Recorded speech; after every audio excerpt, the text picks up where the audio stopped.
Hi everyone, I'm Sugandha and you're watching, yes, you are watching Ready with HR and I hope so you all are well and yes, you all are waiting for this session. This is module 3 and this is session 2 and we are going to discuss about the needs assessment in training and development.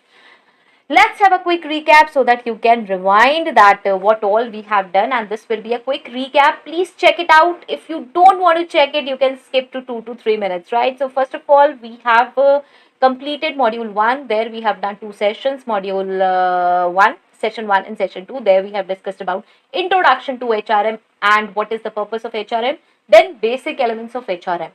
Now, in basic elements, we started from recruitment and selection to strategic HR in a very brief sense. Now, from module 2, we have started these basic elements separately, and module 2 was recruitment and selection. That was the first basic element of HRM. Second basic element is training and development, that is module 3. You can check this module 1 and module 2 in detail from the pinned comment. You can find this in HR course. See, you must check recruitment and selection module because there I have discussed a detailed recruitment and selection process in which we have discussed everything about the recruitment, like starting from identification of job vacancy to onboarding, okay, background verification, onboarding, everything, negotiation, interview. We have discussed that in detail. There were many sessions, okay, around 15 to 20 sessions were there. So you can check that. Now today we are going to start with the module 3, session 1. We have already discussed, that was training and development introduction. There we have discussed about some key elements of training and development, okay. And first key element was needs assessment. Now, what is needs assessment? Here we are going to start today. Let's rewind a little bit more about the training and development, what we have discussed in the module 3, session 1. So, training and development in human resource management refers to a systematic process of enhancing what employees' knowledge, skills, abilities, and competencies to improve their performance, productivity, and overall effectiveness within an organization. So, in training and development, we talk about a systematic process of enhancing employees' knowledge, skills, abilities, competencies, so that their performance can be improved, productivity can be improved, and there will be overall effectiveness. Okay, and yes, we know that this process is essential for individual growth and the achievement of organizational goals. So there we discussed about training, definition, objectives, methods, then development, definition, objectives, methods. Now, first key element was needs assessment, where we have discussed that needs assessment need to be done. Means why we want to have training and development. This we are talking about needs assessment. What are the needs? So it begins with the process of conducting a needs assessment to identify. Yes, here we are identifying the specific training and development needs. What are the needs? Why we want to implement training and development? This is the main purpose. So we are analyzing that need, and this may involve again performance appraisals, skill assessments, and feedback from managers and employees. So this was needs assessment. Let's deep dive into the needs assessment more and let's understand what it is. So obviously it is a critical first step in the training and development process within human resource management. Okay, this is the first step within this training and development in HRM. Now, it serves as a tool to identify gaps between current employee capabilities and the skills, knowledge, or competencies required to meet organizational goals. Okay, you can understand that what we are doing, we are identifying the gap. What gap? Current employee capabilities and the skills. One candidate came to me, I have hired that candidate. Now, obviously that candidate possesses some skills, knowledge, capability. Okay, so I can't provide each kind of training to every employee. This is the problem. So we need to identify the gaps. Where are the gaps? What I want for the organization, what I want for my organizational goals, that gap I need to identify. So by conducting a needs assessment, yes, HR professionals can design targeted training and development programs that address basically these gaps. We have to address these gaps, ultimately enhancing employee performance and contributing to organizational success. Okay, this is the main purpose. Fine. So let's deep dive more into it. Let's explain it in detail, and means what is this needs assessment process, how we have to do this. So first and foremost thing is purpose of needs assessment. So here, identify skill gaps. This is the most important point. Please don't ignore. Don't implement every kind of training, each and every training to each and every new hire. So the primary purpose of needs assessment is to identify what the specific skills, knowledge, or behaviors that employees lack but are necessary for them to perform their job roles effectively. Okay. Now, this is theoretical. You always say that, ma'am, please add examples to it. So, let's add one example.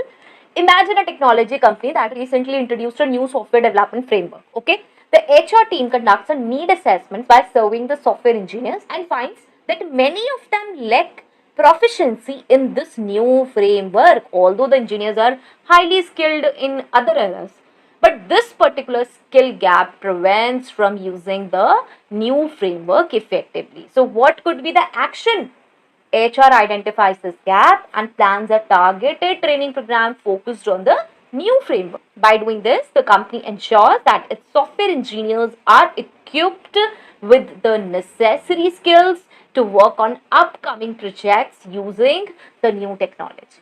Okay, so these kind of actions we have to take. Next, align with organizational goals. This we have discussed several times, and you can say this is my favorite because if we don't have any purpose, what we are doing and why we are doing. Okay, so align with organizational goals. It ensures that training and development initiatives are always aligned with the strategic objectives of the organization, and yes, thereby contributing to overall business objectives, not only to a single thing. Let's discuss this also with an example. For example, a retail company has a strategic objective. Okay, so to improve what customer satisfaction by 20% within the next year. This was the complaint, or you can say we want to resolve this. During the needs assessment, HR discovers that the frontline employees who sales associates are not well versed in customer service best practices such as handling complaints or upselling products. So what action HR has to take? HR aligns its training and development programs with the company's strategic goal by designing customer service training that teaches these best practices. And by enhancing employees' customer services skills, the company works towards achieving its goal of improved customer satisfaction. Okay, so this is important. Next is prioritize training needs. This is also important. Not only implementing or not only planning these things are important, but actually what we have to actually do. Prioritizing training needs, and the assessment helps HR determine which areas require immediate attention and which can be addressed later, ensuring efficient allocation of resources. See, not every area needs training right now. There could be some, short term training kind of thing, and later on we can introduce some technical skill based which can be helpful in the future. Okay, so we can delay those trainings today and we can plan it later on. Fine. Let's take an example and understand. Okay, in a manufacturing company, HR conducts a needs assessment and identifies several training needs across different departments. For instance, they find that machine operators need advanced safety training. Okay, while the marketing team requires training in digital marketing strategies. See, two different things are there. However, the assessment also reveals that safety incidents are on the rise, posing an immediate risk to the company. Okay, so what kind of action we can take? HR must prioritize the safety training for machine operators as it addresses a critical and immediate need. Safety should be the priority. Okay, the digital marketing training for the marketing team is scheduled for a later date once the urgent safety concerns have been addressed. That's normal. That's you can say a common sense. Okay, this approach ensures that resources are allocated efficiently to the most pressing issues first, and that should be. Okay, next is employee performance. Now, this always relates with employee performance. Please watch this session completely. If you want to have career in training and development, please check these sessions. These are really important. You have to draft this. Now, you people always say that, ma'am, I don't want to be in recruitment. Then in what? You can be in training and development. This is such a cream kind of a profile that you will definitely like it, okay? So improve employee performance by identifying areas where employees struggle. HR can implement targeted interventions to improve employee performance and productivity. How? Let's understand with an example. Okay, so yes, a financial services company notices a decline in the accuracy of financial reports prepared by its accounting team. It could be that accurate reports are not there, so we have seen them. Through a needs assessment, the HR identifies that the decline is due to a lack of understanding of recent changes in financial regulations, like new budget came and people are not aware. And what they are doing, they are following the same rules which were in the last budget. So yes, there will be discrepancies. So what action? What action we can take? HR implements a targeted training program focused on the new regulations and how they impact financial reporting. After the training, the accuracy of the reports improves significantly, boosting overall performance and reducing the risk of compliance issues.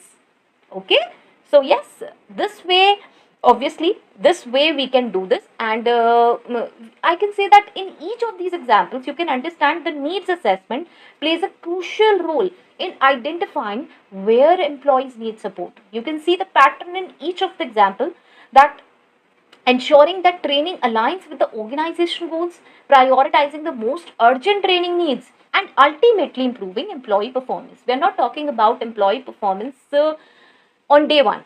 Yes, it will be improved if we will be improving things in this way. So this is the purpose of needs assessment, and this was the first one. Now, what are the steps in the needs assessment process? These are also important. Let's deep dive into this. First is identify organizational objectives. Now you will say we are identifying organizational objectives, at each level.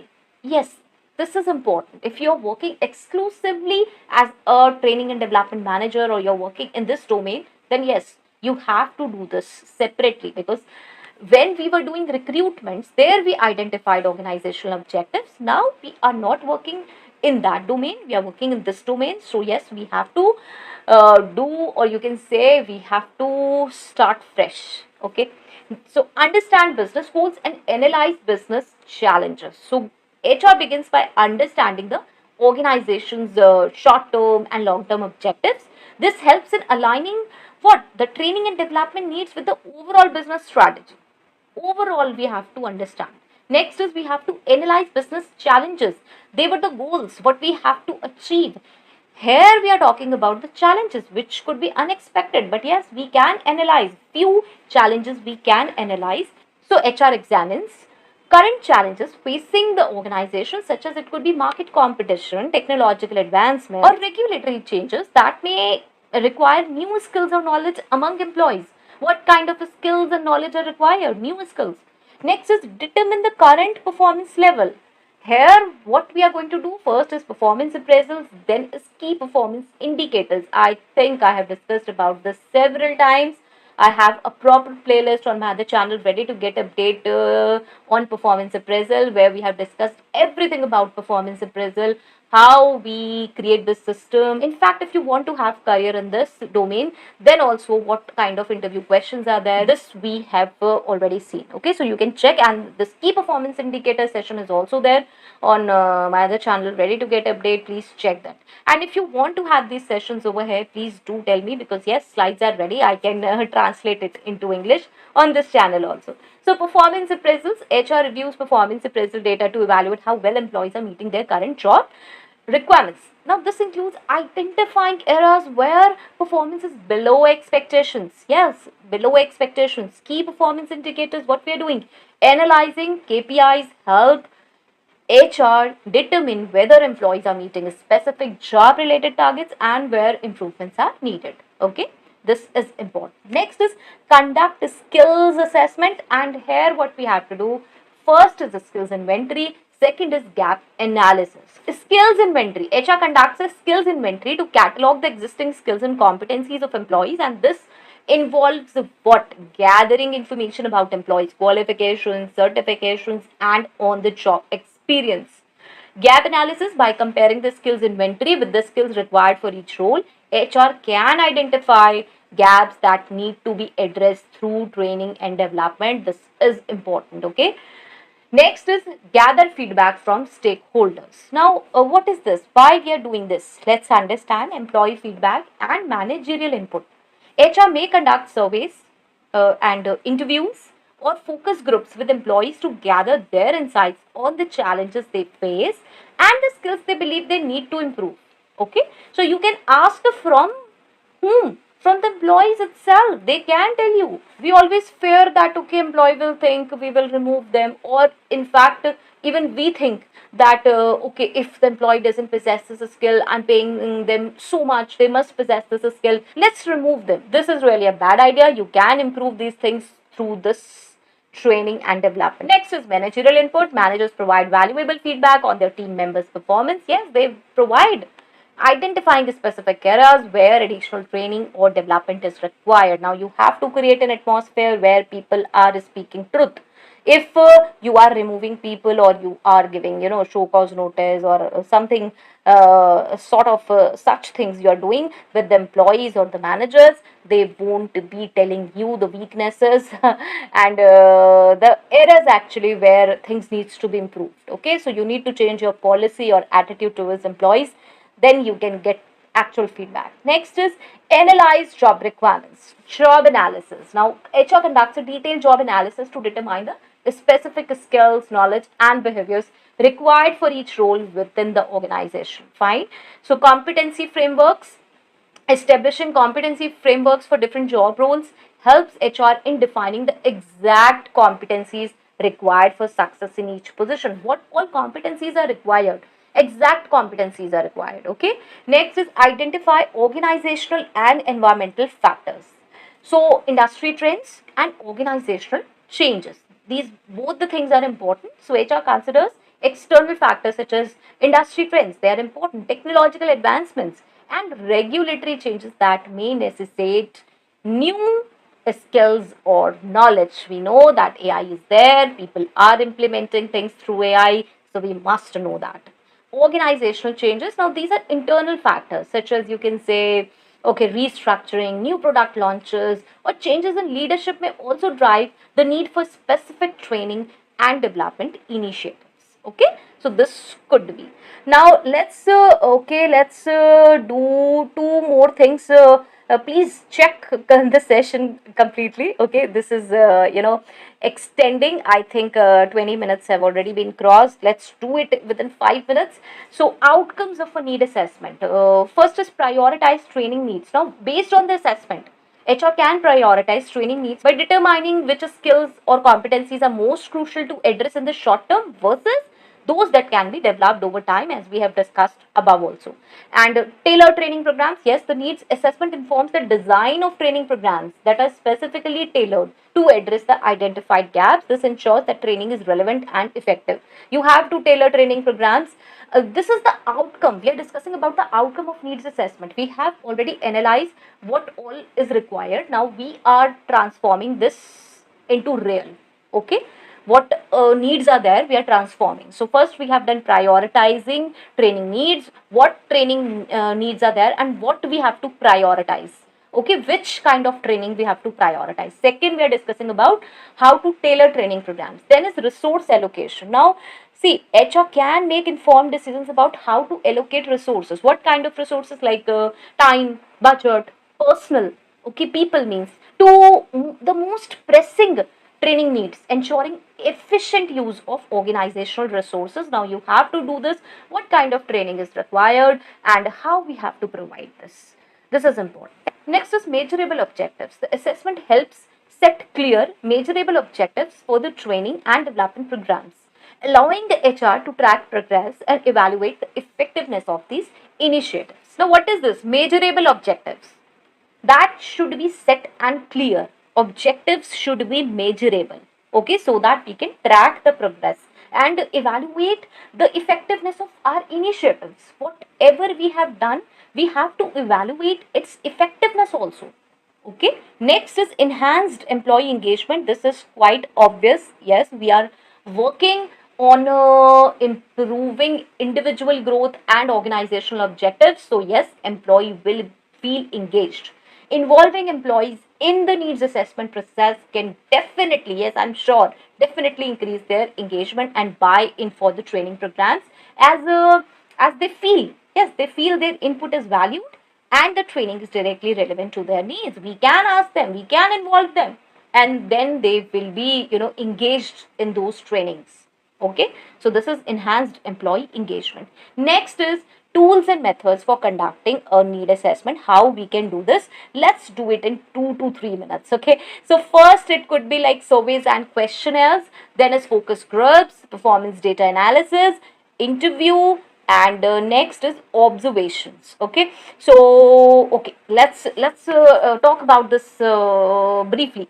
So surveys and questionnaires. So HR can use surveys or questionnaires to collect data from employees and managers about what, about, yes, their current skills, perceived skills gaps, and training needs. Okay, so this way we have collected this questionnaire. Next is focus groups. Now focus group with employees, managers, or cross functional teams can provide deeper insights into specific training needs and challenges. Okay, next is performance data analysis. And this is really important. You have to analyze performance data such as sales figure, customer feedback, productivity metrics. These can reveal areas where training may be needed. Okay, again, this is sometimes a debatable topic, that you are just calculating everything in numbers. How can everything be calculated in numbers? So I would say consider organization, that organization is yours, then yes, you will definitely start counting everything in numbers. Okay, I always say, when people say that oh, this is of no use, why we are counting, or something like that, I always say, think that this organization belongs to you, this is your organization, then you will start counting everything in numbers. Okay, then you will understand what is the advantage or benefit of doing or calculating this in numbers. Okay, next is interviews, one-on-one interviews with key stakeholders, such as, you can say, department heads or team leaders, and can provide detailed information about specific training needs. Next is observation. Now, observing employees on the job can help identify skill gaps. Okay, we can observe that may not be apparent through self-reported data or performance metrics. We can see that, oh, this is the hurdle. Actually, this is the hurdle by observing. This works. Don't think that, oh, how we can know this. This works. This works a lot. We are able to analyze what people don't express due to fear. Okay, so yes, this is completed, and let me summarize this quickly. A needs assessment is a foundational step. Yes, this is a foundational step in the training and development process within HRM, and it involves a thorough analysis of current and required skills, gathering input from various stakeholders, aligning training needs with organizational goals. By conducting a needs assessment, yes, HR can ensure that training and development efforts are both targeted and effective, ultimately leading to improved employee performance and organizational success. Okay, so this is all about needs assessment. I hope so this was clear, this was helpful, I made it clear. I definitely put a lot of my practical experience in this needs assessment. We used to do this, and in the next session we are going to discuss about design and planning, how we can design training and development, how we can plan training and development in detailed way. Okay, so that will also be an interesting session. Please be here, and if it's helpful, please do let me know in the comment section. You can subscribe, like, and yes, you can join this channel as well. Okay, so till next video, all the very best. To stay happy, stay safe. Thanks for watching. Bye bye.